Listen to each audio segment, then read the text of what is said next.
We're live? I think so. Let's get live on oh, We're live. that was not That was stinger. we're live on YouTube and Facebook. And we're getting live on Instagram. Now we are live on Instagram. Let me grab a drink real quick. Entertain the people for a second, babe. I'm so entertainable. Entertaining. Entertaining is what I'm looking for. What are you looking for? I'm gonna get water, but I don't have any water. Anyways, we're gonna start off the discussion today with a little topic of if you're about to commence on a competition prep or a legitimate lengthy cut, what are some things you need to have in order, some foundational things you need to have set up prior to commencing on that cut? Do you want to start from a female standpoint? No, you go ahead. Oh, all right. Start consuming enough calories at the onset. So many people come to me wanting to lose body fat, and they've been chronically under eating for months, if not years. And they'll be like at 1,500 calories and they want to lose 50 pounds. And there's no room left to take the calories lower. And they're probably like fasting, extended fasting, or intermittently fasting, every other day or something like that. And that's just not a good baseline to start because there's not room to manipulate your calories. You have to have a high enough caloric baseline where your body is stable at maintenance in order for us to have room to drop calories strategically and be manipulative in cutting body fat. So making sure you're at enough of a calorie, maintenance, make sure your maintenance is high enough to be able to grant room to manipulate calories is first and foremost. With that, you would ideally like your hormones and your metabolic rate to be stable. And when it comes to training, you ideally don't want to be doing a ton of cardio. That may sound counterproductive, but listen to me here. Hear me out. If you're trying to lose weight and you're about to start a cut and you're doing 7 days a week of cardio, there's no room left to add additional cardio. You want to use cardio as like a trick up your sleeve, so to speak, so that as your body starts to dwindle in its response to your nutritional manipulations, you can add a little bit of cardio to offer an additional stimulus there to get that response that you're looking for. I like to think of having an inverse relationship between cardio and calories. As calories go down, cardio goes up, but you're not going out the gates guns blazing with 7 days a week of cardio for 3 hours a day. Minimal intake with cardio. Think of it like a minimum viable dose, an MVD when it comes to cardio. Another thing with training is to be lifting hard and heavy and intensely at the onset. If you are going to transition to a caloric deficit, which by most standards is going to be catabolic towards your muscle, your lean mass, you can mitigate any loss in that lean mass by continuing to lift hard and heavy.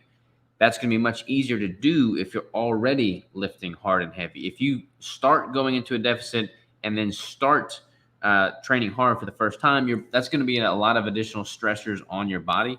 So ideally having a pretty good foundational baseline from a training standpoint with hard, heavy lifting prior to the cut is going to be advantageous for sure. And with the lifting, have a strategic plan that you follow. Like having a workout program that you're probably going to follow all the way through, so that way you can add or take away certain items such as cardio or maybe a little bit more volume or whatever it is, but have a plan set out so that you can continue to follow that, but be able to keep that baseline and then be able to add things in later. Yes.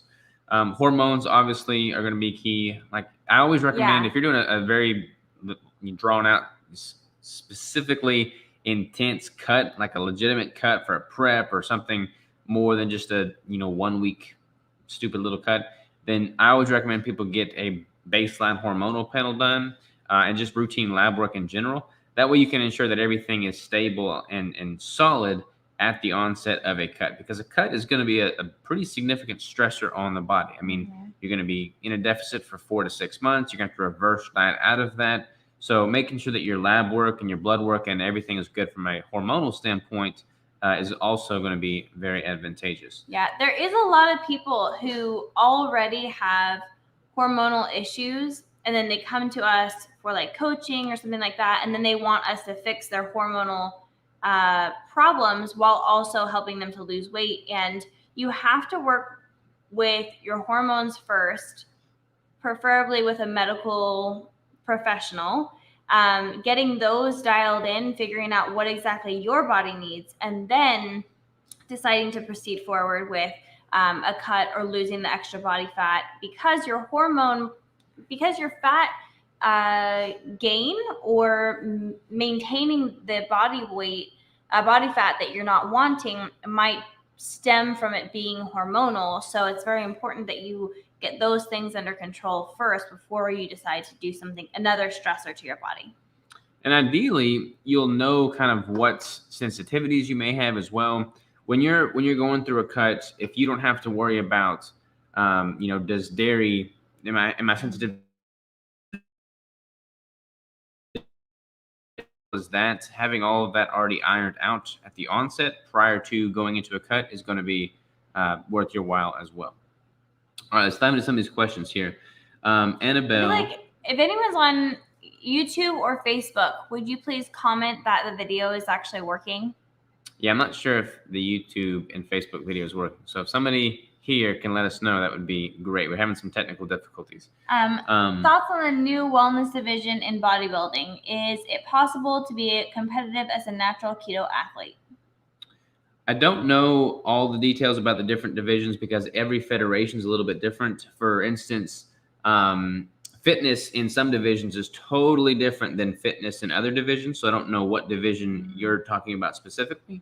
But as far as like being competitive from a natural standpoint, if you're natural, I always encourage natural athletes to compete in natural federations because it is more of a level playing field, and the camaraderie amongst natural athletes towards other natural athletes is a lot different. So nice, in my opinion, than the vibes between people that are not natural and those that are natural. Like it's weird that there would have to be a standalone natural federation, but that's the world we live in. So if you are in fact natural, you can absolutely be competitive from a ketogenic standpoint, 100%.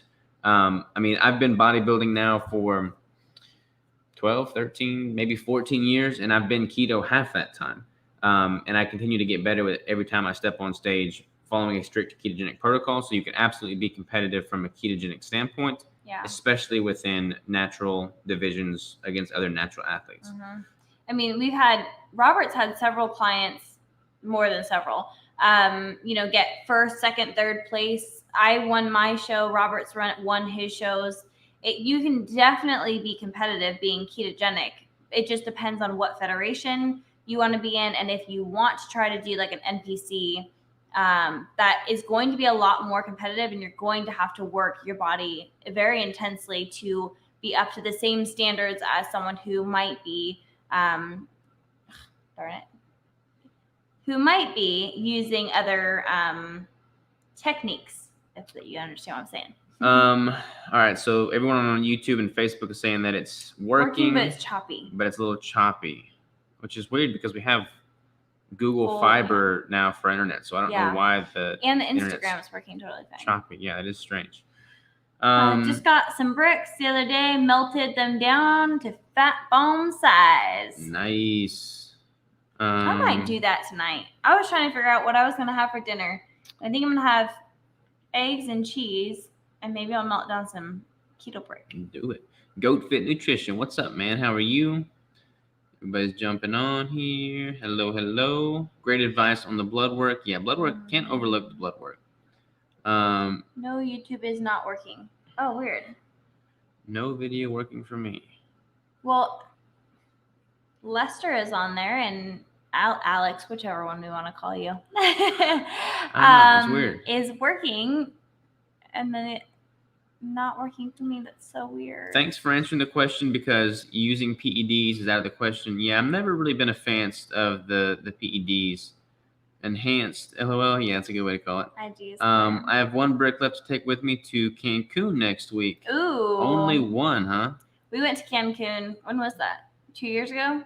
Yeah. Wow, that I can't believe how fast time flies. It was really nice. It is working on YouTube on here.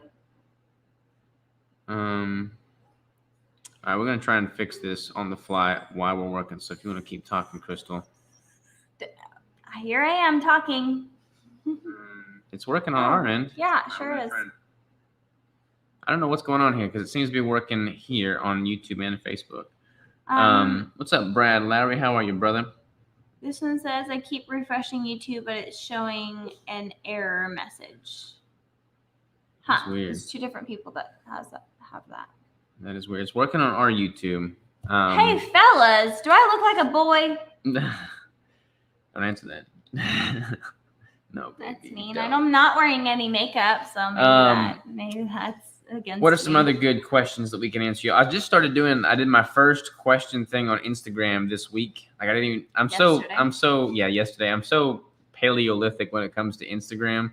I don't ever use all the new updates and anything, but like, you know how you can send and people can type their question in and you can answer them. So I did that for the first time. I might start doing that again here soon. I call everyone fellas. That's Brad funny. Lowry. I wasn't offended. Don't worry. Only when Robert said don't answer that. What are some other questions, y'all? Throw some other questions our way. What do you want to talk about? We want to talk about nutrition. We want to talk about training. We want to talk about Robert and I have significantly decreased our caffeine intake. Yes, we have significantly decreased our caffeine intake. I was doing an obnoxious amount, and now I'm not. Yeah. Now we're both just doing like one caffeinated coffee in the morning.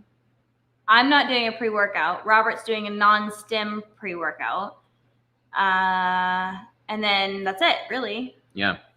Do y'all sell any meat you hunt in Arkansas? I'm here as well. We don't sell any of the meat that we hunt because we eat it all ourselves. Yeah. But you also have to have certain licenses to sell meat that you kill, like wild game meat. It's kind of a weird regulation system with that, and every state's a little bit different. But yeah, hunting and getting your own meat, procuring your own food is worth everyone's while for sure. YouTube is not working for me either. Darn it. Strange.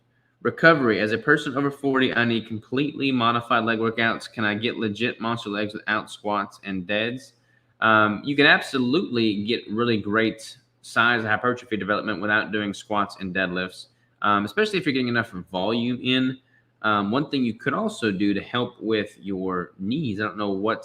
They didn't say anything about their knees. Yeah, I don't know what joint or specific part of the legs is hindering you, but the BFR, blood flow restriction training, from a recovery and volume standpoint, if you really want to try and force more blood into the muscles without doing the heavy compound movements, you can, for instance, if you're trying to just get a ton of volume in and flush your quads with a ton of blood to cause some growth, you can do that incredibly effectively with just blood flow restriction training and like a quad extension or something of that nature, as opposed to squats. So absolutely. There's definitely people commenting on YouTube. So I'm assuming that the people whose YouTube it's not working on might actually be your connection.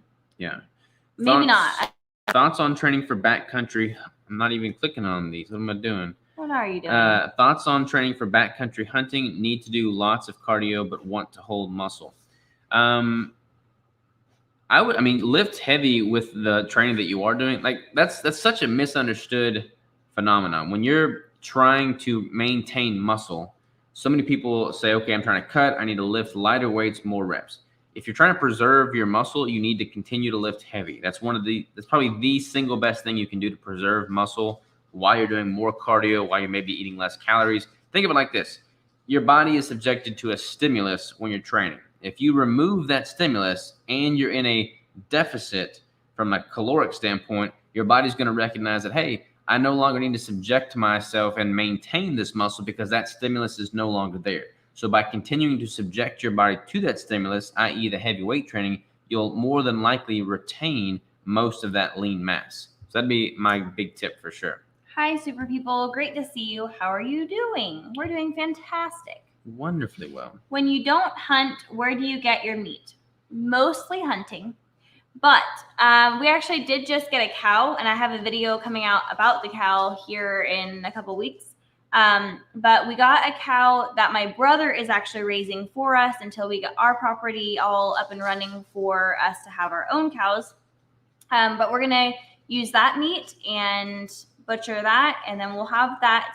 We have the beef. Robert's parents raised lambs. We just got like a lamb and a half for ourselves the other day from them.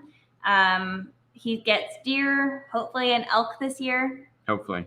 And then if we have to order online, we'll do like Piedmontese, U.S. Wellness Meats. What else? Mostly those two. We try not to get it from the grocery store if we can help ourselves. And then also just like really, I highly recommend that you guys look into buying like a quarter of a cow and put if you have the space, just putting it in your freezer and pulling out a little bit at a time. If you don't go through a lot of meat, you can do a half a cow, you can do a full cow, but that is the best way to get it. You will likely know the local farmer that is its quality. You're going to get all the parts that you paid for. A lot of times you can get the organ meats that come with it. So that would be our suggestion, and that's really what we're trying to do. We're trying to raise our animals ourselves, and we're working towards that, but we haven't quite made it to that point. Fat to Fit Gabby says, what are your thoughts on consuming homemade keto recipes for pancakes, oatmeal, lasagna, spaghetti, pizza, bread, and keto treats when I want to lose fat and reverse my insulin resistance? It's a lot harder to do it that way. Yeah. When it comes to those kind of foods, like the, feel good soul foods, so to speak, that are not going to be as nutritionally optimal, because like, I don't even know how you would make keto oatmeal. I guess maybe chia seeds and like the oatmeal. The oatmeal, I guess. But like lasagna, like whenever you start looking at like noodle substitutes and bread substitutes, those are better than the real thing from a, carbohydrate and blood sugar moderation standpoint, but they're not really going to be optimal compared to removing them entirely. So if you have a specific goal that you're trying to reach, I personally would advocate for doing away with those until you reach that goal. And then when you're trying to maintain that goal, you can bring those back in.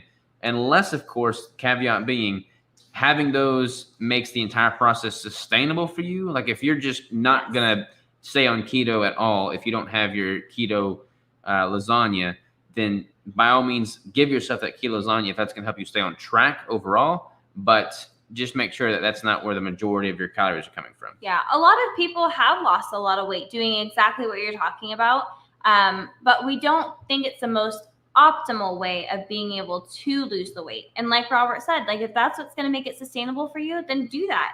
If it's not going to be, if it doesn't make a difference one way or another, then just cut out that stuff, get the weight loss, and you're reversing your insulin resistance, and then try to figure out, when you can incorporate that stuff back in. Yeah, my car needed a couple things done, so I had to put off my order and don't think they'll get here in time for my vacation. Oh, no. That's not good. Has anybody, I'm assuming with it being as hot as it is, some people are getting some melted bricks. But when y'all get the melted bricks, you just pop them in the fridge and it's good as new, right? Like it may not look like a brick, but has that been a massive issue for you? I'm sorry that it's as hot as it is. We've been going through a heat wave here, it seems.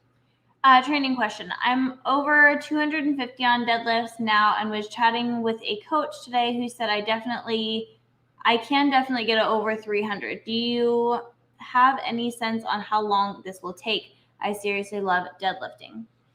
There is no telling how quick. I mean, if that's what you're going to mainly focus on and you're like just going to mostly focus on deadlifts, then you could probably get rather quickly. However, you need to give your body enough time to recover in the middle there. But it would be really hard to tell. And it depends. Like, are you trying to get it for a 1 rep max? And you're going to want to factor in some deload weeks. Yeah, there's a lot that can go into it. And we aren't like the 1 rep max, like pros, because we're trying to do more like functional. We're trying to do more bodybuilding style. So it's going to be a lot harder for us to say. But it sounds like the coach that you were talking with might actually have some good input. Awesome. Thanks. Ideal amount of time for a keto competition prep. Good question. My time for a keto prep is the same as my time for a non-keto prep. And I typically budget 4 to 6 months worth of time for cutting, but that's going to be very dependent upon your level of conditioning at the beginning.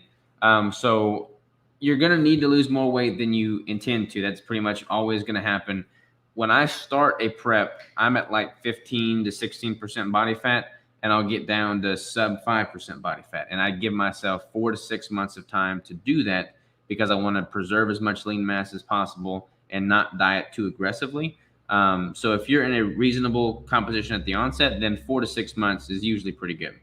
Yeah, I did a 22-week prep, and I wish I would have started at a lower body fat or given myself more time. 22 weeks is a pretty long prep, and so there's a few things that you can take into account, like how low is your body fat when you're starting, and are you giving yourself enough time? So I think so many people are like, oh, I can totally cut down in like 8 weeks or like 3 months. And it's just not realistic. You can, but you're not going to look as good as everyone else on stage. My first prep, I gave myself 12 weeks.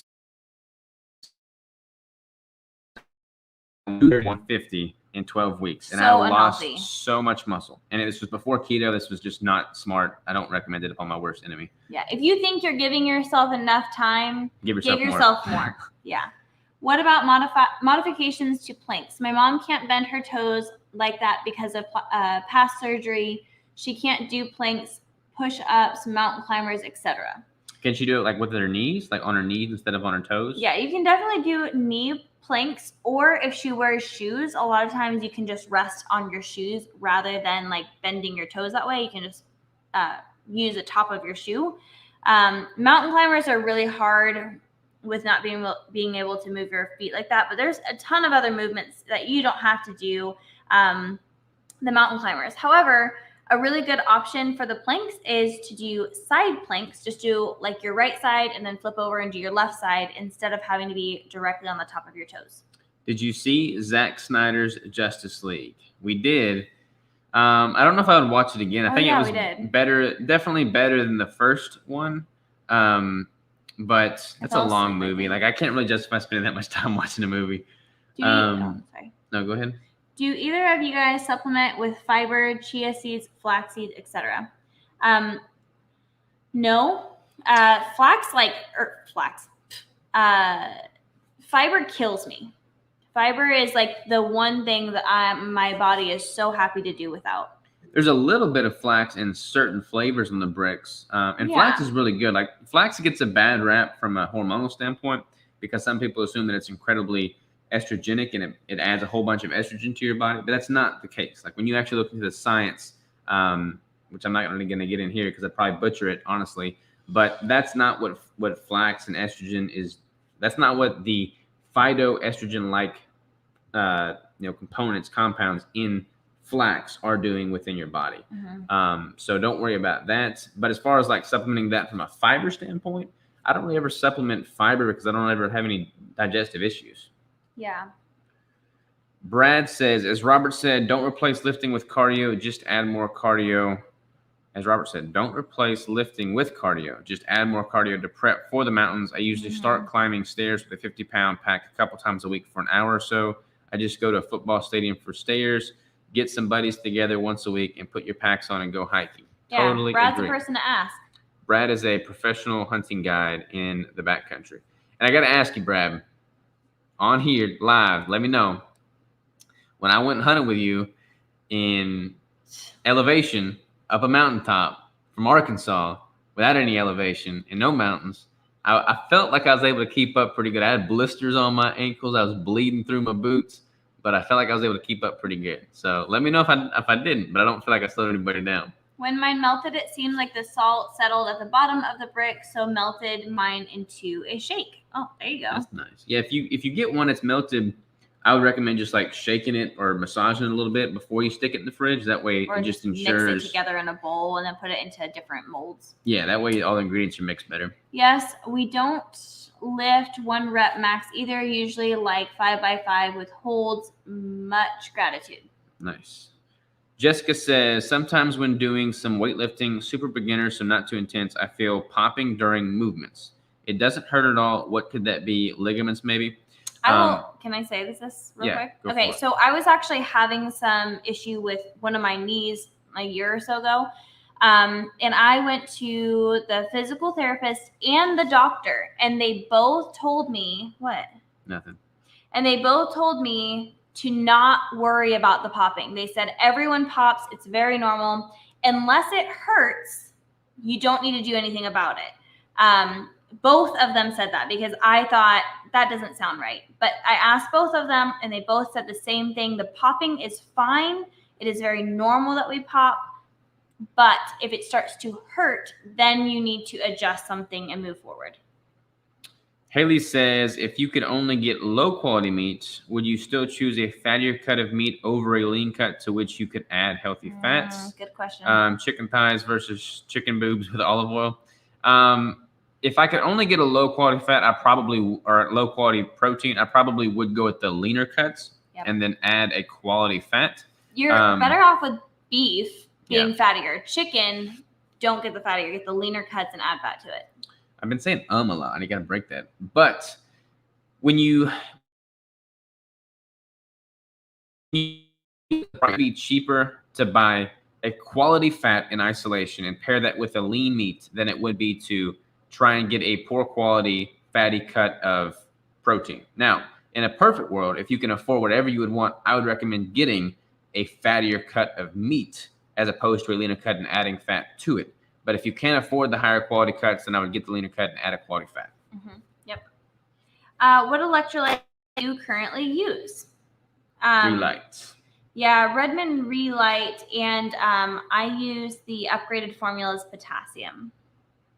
Brad says, I was definitely impressed. I usually don't find anyone from lower elevations that can hang. I'm happy I would have died. Robert and I stopped by Denver when we first moved to Arkansas, so like 4 or 5 years ago.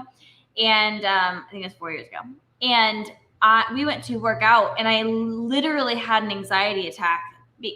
That's what it felt like, an anxiety attack. But I think later on when I recognized it, I think it was from the elevation. I had a really hard time. But see, I can't tell the difference. Like, I can never tell the difference. I didn't think I could tell the difference. Well, I didn't even think about it. And then I had that like weird attack. And that's what I imagined it was. But who knows? It could have been because I was moving with this guy. Hi, guys. Thanks again for the continued info. Keep up the good work. Thank you, Trichology 101. Hope you're doing amazingly well. Do you use creatine? Would you use pre or post-workout? Cheers. I do not personally use creatine. I used to. I'm not against it. I just would rather save my money and not. I don't know. That's just my go at it. But what do you think? You're gonna have a better answer. Creatine's great. Yeah, creatine has been proven and it's been studied more than any other supplement. It's definitely effective. It's going to have a varying degree of efficacy on the individual. So test it and see. But it does work. The main thing with it is to just take it consistently. Dosing 5 grams a day consistently so that your muscles and your everything stays saturated with it is the main thing. You can't really haphazardly take creatine, half the time take it, half the time not, and really get the benefits from it. You just need to keep your muscles saturated with it. Mm-hmm. Another person the video is not working for. I got to figure out why that's not working. I'm sorry. Yeah, so very sorry. It was 7K lower for me, though. Yes. Wow. So that was cheating. All right, y'all. We got any other questions? We have to figure out a question for next week. Please consider to move to Odyssey 2. What is Odyssey? I don't know. What is Odyssey? What is Odyssey? I feel like I think that's another platform. Oh, really? I feel like at this point, there are so many platforms that you can only do so many. Otherwise, we will never be able to get to comments or DMs or anything. Like it would get insane. Bodybuilding. Do you modify reps and sets for keto or traditional bodybuilding styles? No, I've kept my reps and sets the same regardless of whether I'm doing a ketogenic diet or not. And we have fun with it too. Like sometimes we'll switch things up, but there should not be something that you cannot do simply because of your diet. If you cannot do something, then you need to change it. But people say that a lot with keto, like you can't do high volume. You can't do